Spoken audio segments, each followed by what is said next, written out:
First of all, welcome back home. Thank you. Yes, Yeah. ma'am. It's good to be back. Do a little shout out to North Shore. Yeah, shout out to North Shore, shout out H-Town, man. You know how we doing it. All right, you just have always been an entertainer, it seems, and you loved watching Michael Jackson. Oh, yes. And you did a YouTube video. Tell us about that. What was going through your mind at the time? You know, with me growing up, I always looked up to Michael Jackson. The way his dance moves, the way he sings, his notes, everything about him. I just wanted to be a young Mike back then. You were kind of well on your way there, figuring it out. Like you're studying it. When I knew like every beat, every move. I always knew I wanted to be an artist. Yeah. Yeah. Not only a dancer and music, but you. I wanted to say I'm everywhere. He was climbing to new heights right there, right? Yeah, because he did that in the music video, so I was a reflection of Mike back then. Yeah, but you also would watch people acting because you thought that's what Yes, you would like to ma'am. do. You would watch the Disney Channel. Yes, ma'am. And one day you made the declaration to your mama. What'd you say? Oh yeah, first I got to I was around 9 years old, me, my sister, and my mom, and we also had a Boston Terrier named Sugar at the time. Yeah, so we was watching That's So Brave, and I just loved her brother. He was just so energetic, and like, he was just so full of energy. I could see myself in that character. So then I had begged and pleaded to my mom to please start me in acting at 9 years old. Yeah, you said I can do this. Yeah, I knew I wanted to be an actor, and then she was like, all right, we're gonna do this, but hey boy, don't waste my money. Yeah. and I you was did like, not waste her money. Your didn't. first gig that you landed was a commercial with NFL legend Emmitt Smith. Yes, ma'am. It was really crazy, because I'm a big fan of football as it is, you know, growing up in Texas. Everybody loves football. Everybody plays football, so. Yeah. Well, we see something like a 30-second commercial. We think it's 30 seconds. It takes much longer to do something like that. So what was that like to actually act for the first time?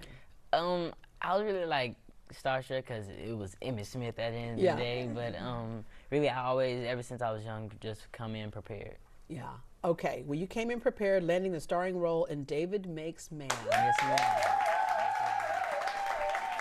We've seen a lot of the previews right now. Okay, so like you're back home, and so are you having like a whole bunch of extra family members calling you? Like when I say extra, like they're not related to you, but they claim they are? Of course, there's some of that here and there, but you know, it's cool, I guess. And the girls you may have had a crush on back then that didn't give you the time of day, but now all of a sudden they just like, hi. Right? It's crazy. It's crazy. What keeps you grounded right now? Really my mother, my family, my brother, my siblings, you know, they just remind me to keep being myself. Yeah. All right. David Makes Man. Give us the plot of this. Okay, so David Makes Man is a 14-year-old prodigy, and he grows up in the inner city of Miami, Florida.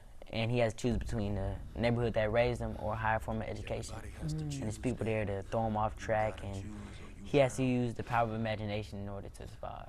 Yeah, and what it's going to do is reflect a lot of situations that all of us are going through at some point in life, having to make those tough decisions, Yes, right? ma'am, at an early age. Yeah, and part of coming of age is what's going to happen there. Yes, ma'am. All right, when you are doing a series like this, it brings with it a certain amount of responsibility. Yes, ma'am. What is it you hope to do with this role? I really hope to just be a voice for the Davids of the world. You know, somebody that feel like it's not okay to cry. I want you to know that it is okay to cry as a young black man out there in the world. Take us back to this tryout that you did, because you have some pretty picky people that were going to decide who got what, Oprah being one of them, Yes, ma'am. right? It was really just amazing. All right, so I sent in the sub-tape from Houston, of course, and I got a call back to Atlanta, and then I got to LA. I was like, man, I gotta bring this home now. I'm out in LA. It was my first time being in LA, so I was super nervous. And when I got in the room, it was Dee Harris. She's like one of the few black showrunners in the business, and Terrell Apple McCraney, who also wrote Moonlight. So that was amazing, and I was just nervous, and I was kind of tense at first, but he just told me just let it go, and I did, and here we are. Yeah. Why do you think you got this role? Really because I really put myself into David. I saw myself a lot in David, also me being raised with a single mother, and how he always wanted to be there for his family and really just be the backbone for his mother. So I could relate to him in so many ways, and I really just put myself in that character. I became David in that moment. You seem to have such a good sense of yourself, and I think that sincerity is also what we see through the screen. Yes, ma'am. And so, what is it that you can attribute that to? You said being raised by a single mom, and I know she was probably stretched all kind of ways, but she Yeah. always had time for you. Yes, ma'am. Me and my siblings, you know, her always working multiple jobs, trying to provide us with everything I need, and I just never wanted her to have an extra problem with me. I always wanted to be the best I can be in anything I do. So she, like, if she didn't have to worry about nothing, she didn't have to worry about me. Yeah, wow, that is so sweet. Okay, you have your own sense of style. We were talking about that a little bit earlier. You you got your air conditioned jeans on, because in Houston you got to wear air conditioned jeans. Yeah. What are some of your other dreams that you would like to accomplish? Like you said, I'm very into fashion, but I love acting. I love screen.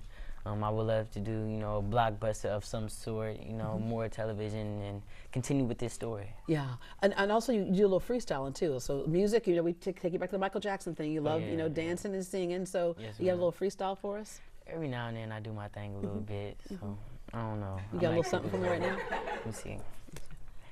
I'm chilling on the show. Yeah, I'm on TV. Shout out to my mama. Yeah, she the one that made me, you know. Just a Oh, little something. nice! My name is Debbie D, and I want you to know that I'm so glad that you came to our show. Yeah. I like Akili, and I hope Akili also likes me. Yeah. Because I need him to call Oprah for me. No. Akili, we wish you the best of luck. Yes, you know, ma'am. the world is open to you. Thank you for coming by. Thank you you for for not having forgetting me. about home. Yes, And a ma'am. shout out to all your North Shore friends there. Yeah. Shout out to all my North Shore boys. You know how we coming. We coming for that state championship again. One game at a time. Yeah, because you played football, didn't you? Oh, yes, ma'am. Yeah, but when they won the championship, I was doing the show, unfortunately. you're busy working. He had a Yeah. job. Thanks, Akili. Shout out to my boys.